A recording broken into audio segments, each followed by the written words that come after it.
It was a long-awaited comeback.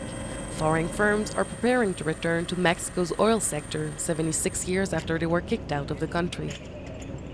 The monopoly held by state-run energy giant Pemex has ended thanks to an energy reform voted recently by Congress. President Enrique Peña Nieto is to sign the legislation, the centerpiece of his efforts to reform Latin America's second biggest economy. The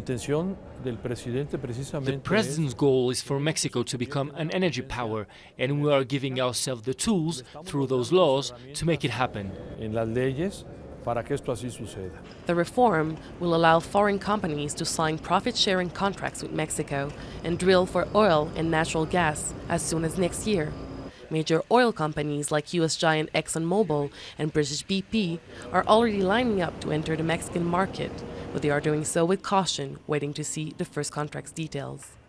It's obvious that the big international companies have interest in coming here. But these firms also have expectations. They want to see more. They want to see these projects. But opening the door to foreign investment doesn't please everyone. Opponents fear the legislation is a first step to Pemex privatization and will cut Mexico's budget, a third of which comes from the firm.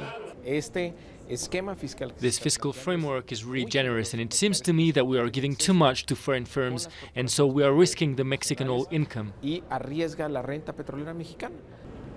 But for many, steps were needed to address Pemex's various problems: inefficient management, corruption, and most of all, a drop in production from 3.4 million barrels a day in 2004 to 2.5 million today. The giant also lacks technological and financial means to access its deep-water reserves. Yes, I think the market needed this reform, especially to raise the competitiveness of oil companies and refineries. We have production lines that are not competitive. The reform has led to a number of protests around the country, as many Mexicans fear Pemex, seen as one of their crown jewels, will be taken away. Energy workers, backed by the left wing, have promised to keep on fighting the law.